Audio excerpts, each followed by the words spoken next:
नमस्कार दोस्तों, आज हम इस वीडियो में बात करने वाले हैं स्टूडेंट के एग्जामिनेशन से रिलेटेड बातें और स्टूडेंट के जनरल प्रमोशन से रिलेटेड बातें।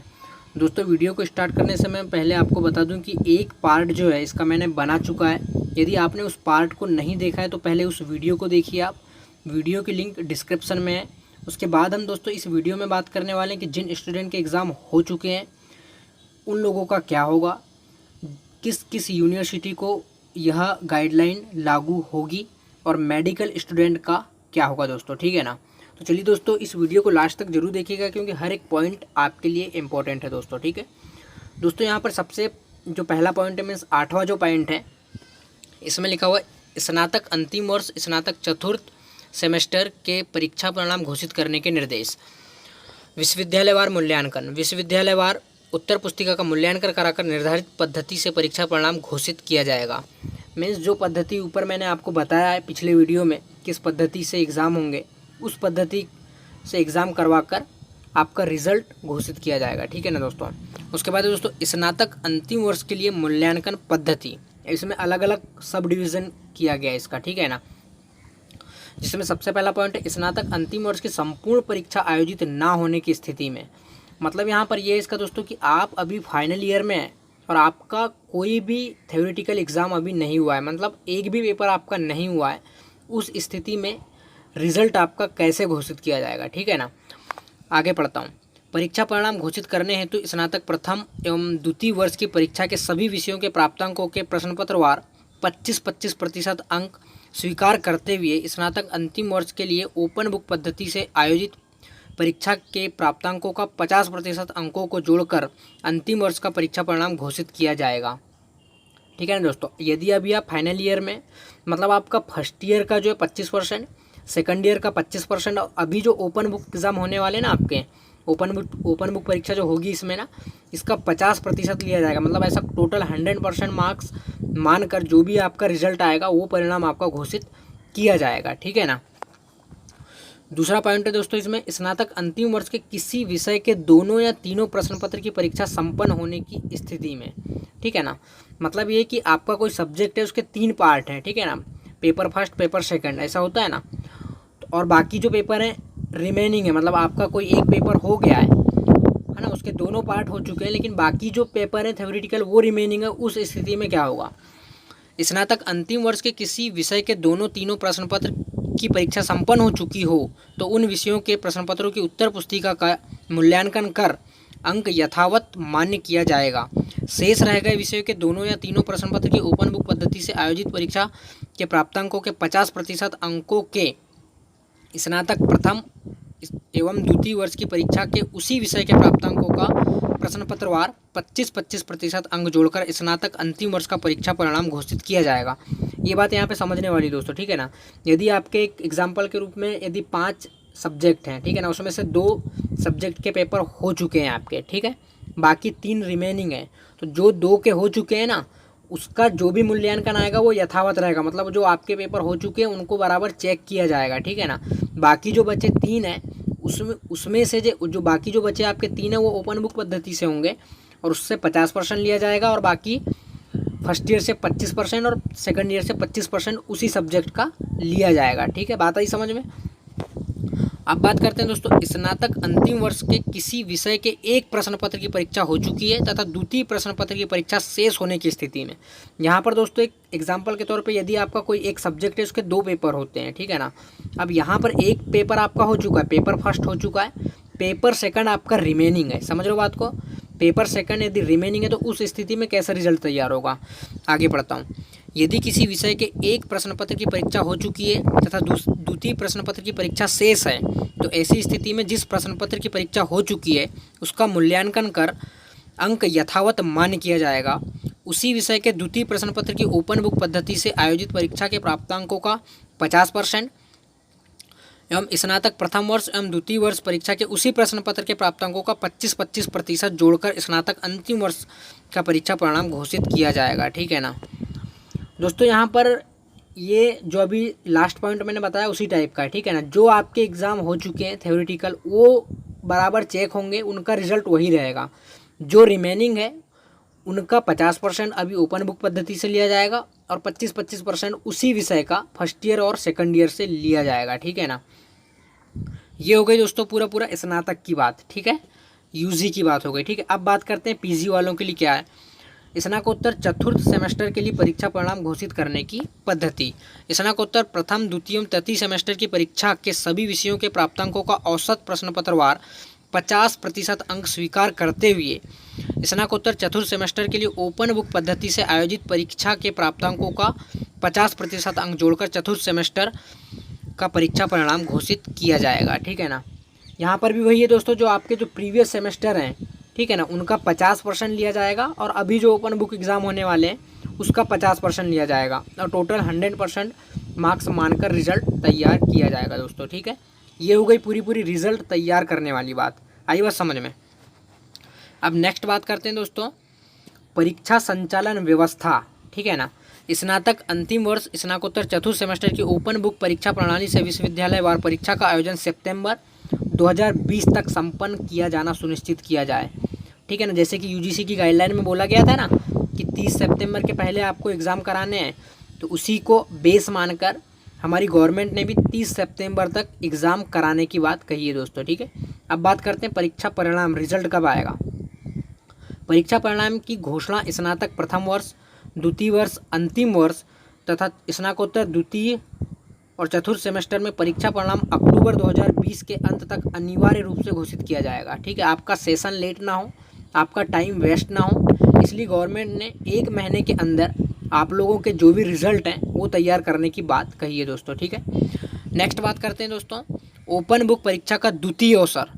ठीक है ना, ये आप लोगों के लिए प्लस पॉइंट है। ठीक है, किसी कारणवश परीक्षार्थी घोषित समय सारणी अनुसार प्रस्तावित ओपन बुक परीक्षा में सम्मिलित नहीं हो पाता है तो उसे नवंबर 2020 में आयोजित विशेष परीक्षा में सम्मिलित होने का द्वितीय अवसर प्रदान किया जाएगा। ठीक है ना।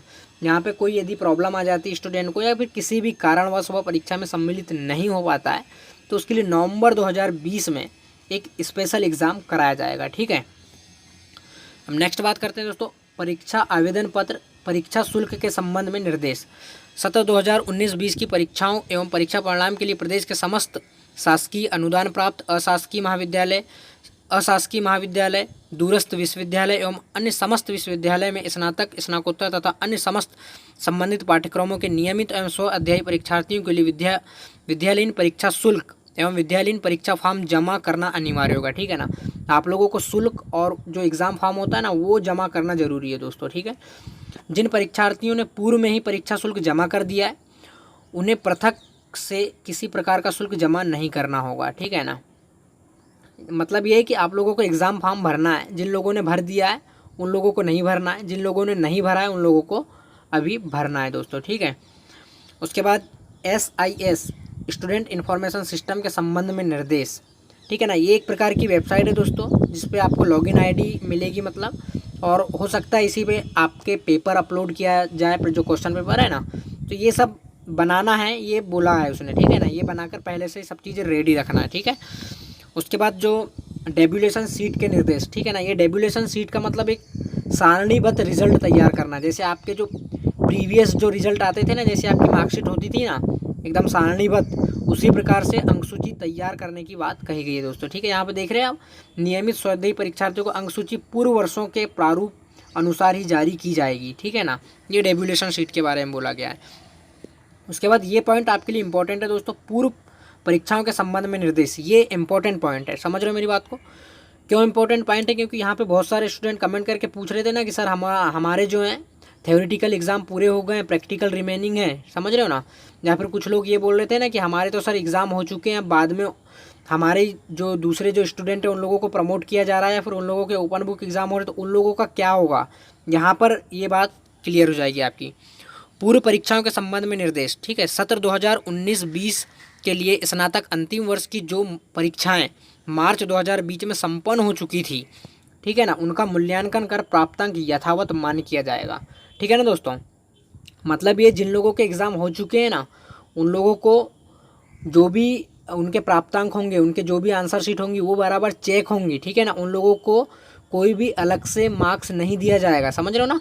मतलब जो आपने जो एग्ज़ाम दिया है वही एग्ज़ाम आपके लिए मान्य होगा दोस्तों, ठीक है। अब बात करते हैं आगे, विश्वविद्यालयीन परीक्षाओं के संबंध में लिया गया निर्णय, बहुत इंपॉर्टेंट पॉइंट है दोस्तों, ठीक है ना, ये समझने वाली बात है, ठीक है ना। यहाँ पर ये बताया गया है कि किन किन विश्वविद्यालय, किन किन यूनिवर्सिटी, किन किन कॉलेज पर ये जो गाइडलाइन है वो अप्लाई होगी। आ रही बात समझ में, पढ़ के सुनाता हूँ इसको मैं। राज्य शासन द्वारा कोरोना कोविड-19 के परिप्रेक्ष्य में विद्यार्थियों की सुरक्षा एवं स्वास्थ्य को दृष्टिगत रखते हुए सत्र 2019-20 की विश्वविद्यालयीन परीक्षाओं के संदर्भ में लिया गया यह निर्णय प्रदेश के समस्त शासकीय विश्वविद्यालय, निजी विश्वविद्यालय, दूरवर्ती विश्वविद्यालय, शासकीय महाविद्यालय, अनुदान प्राप्त अशासकीय महाविद्यालय, निजी अशासकीय महाविद्यालय, स्वशासी महाविद्यालयों में संचालित समस्त पाठ्यक्रमों पर लागू होगा। आधी बात समझ में दोस्तों, जितने मैंने विश्वविद्यालय, जितने महाविद्यालय के नाम लिया मैंने, शासकीय, अशासकीय, दूरवर्ती, निजी, जो भी हैं, जो भी नाम लिया मैंने, उन सभी पर यह निर्णय लागू होगा, ये बोल रही है हमारी शासन, ठीक है, ये हमारी गवर्नमेंट बोल रही है, समझ रही बात। ये इंपॉर्टेंट पॉइंट था दोस्तों, ठीक है ना। अब ये जो आगे जो पॉइंट है, ये प्रतिलिपि कहाँ कहाँ भेजी गई है ये बताया गया है, ठीक है ना। उसके बाद जो नेक्स्ट जो ये जो पूरे पॉइंट है दोस्तों, ये कैसे रिजल्ट तैयार करना है, ठीक है ना। स्नातक अंतिम वर्ष के लिए गणना पद्धति का प्रारूप, मतलब रिजल्ट कैसे तैयार करना है, जो मैं आपको पहले ही बता चुका हूँ, ठीक है ना। वही चीज़ें एग्जाम्पल के तौर पे समझाई गई हैं यहाँ पे, ठीक है ना। ये आप लोगों के काम की चीज़ नहीं है, ये कॉलेज और यूनिवर्सिटी के काम की चीज़ है, ठीक है। ये सब चीज़ें दोस्तों जो है कॉलेज और यूनिवर्सिटी के काम की चीज़ है, आ रही बात समझ में। अब यहाँ पर जो आप लोगों के सवाल थे कि सर ये जो गाइडलाइन है किन किन विश्वविद्यालय, किन किन यूनिवर्सिटी पर अप्लाई होगी, ठीक है ना दोस्तों। तो जैसे यहाँ पे जो मैंने आपको अभी लास्ट पॉइंट पढ़ा के सुनाया, उसमें यहाँ बोला गया कि जितने भी निजी विश्वविद्यालय हैं, शासकीय, अशासकीय है ना, दूरवर्ती हैं, इन सभी पर यह लागू होगा, ठीक है ना। लेकिन मैं आप लोगों को एक चीज़ क्लियर कर देना चाहता हूँ दोस्तों, जैसा कि जब higher education department Madhya Pradesh की जो बैठक हुई थी, ठीक है ना, और बैठक में जो भी निर्णय लिए गए थे, उसके बाद माननीय शिवराज सिंह चौहान जी ने जो ट्वीट किया था, समझ रहे हो ना, जो बैठक हुई हायर एजुकेशन डिपार्टमेंट की बैठक हुई, उसके बाद माननीय शिवराज सिंह जी ने ट्वीट किया, ठीक है ना, कि जनरल प्रमोशन दिया जाएगा, कुछ लोगों के एग्ज़ाम होंगे, जो भी ट्वीट हो, सब चीज़ें मैं पहले आप लोगों को क्लियर कर चुका हूँ। तो ये सारी की सारी जो बैठक हुई है ना दोस्तों, वो पर्टिकुलर 9 यूनिवर्सिटी के लिए हुई थी। आ रही बात समझ में। जैसा कि आप लोग स्क्रीन पर देख सकते हैं, ये 9 यूनिवर्सिटी के नाम हैं, आप लोग इनको अच्छे से पढ़ लीजिए एक बार, ठीक है ना। और एक बात आप लिख लीजिए, यदि आप इन 9 यूनिवर्सिटी के किसी भी यूनिवर्सिटी से के स्टूडेंट हैं, तो आप लोगों को जो भी मैंने गाइडलाइन पढ़ के अभी सुनाया ना, आप लोगों पर अप्लाई होना है, ठीक है ना। 101% यह 9 यूनिवर्सिटी के स्टूडेंट पर यह गाइडलाइन अप्लाई होगी। आ रही बात समझ में, ठीक है ना। अब दूसरा जो क्वेश्चन उठता है, समझ रहे हो मेरी बात को। अब दूसरा क्या क्वेश्चन उठता है कि सर जिन लोगों की यूनिवर्सिटी के नाम यहाँ पर नहीं है उनका क्या होगा। तो देखिए दोस्तों, मैं आप लोगों को क्लियर कर देना चाहता हूँ, जब वह बैठक हुई थी हायर एजुकेशन डिपार्टमेंट की, उसमें यह बोला गया था कि अदर जो कोर्सेस हैं, अदर जो यूनिवर्सिटी हैं, वह स्वयं फैसला लेंगे, ठीक है ना। तो यहाँ पे जो अदर यूनिवर्सिटी के जो स्टूडेंट हैं, आप लोगों को वेट करना होगा आपकी यूनिवर्सिटी की ऑफिशियल वेबसाइट, ठीक है ना, ऑफिशियल नोटिस का।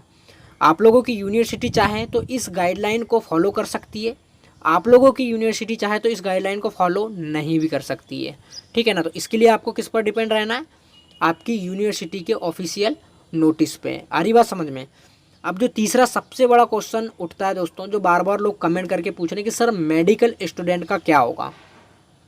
तो देखिए दोस्तों, मैं आपको एक चीज़ क्लियर कर देना चाहता हूँ, ये जो गाइडलाइन आई है ना, पर्टिकुलर मेडिकल वालों के लिए नहीं है, आपको बता दूं। अब मैं ये चीज़ क्यों बोल रहा हूँ दोस्तों, क्योंकि यहाँ पर पूरी की पूरी गाइडलाइन में कहीं पर भी मेडिकल वालों का कोई भी जिक्र नहीं है दोस्तों, ठीक है ना।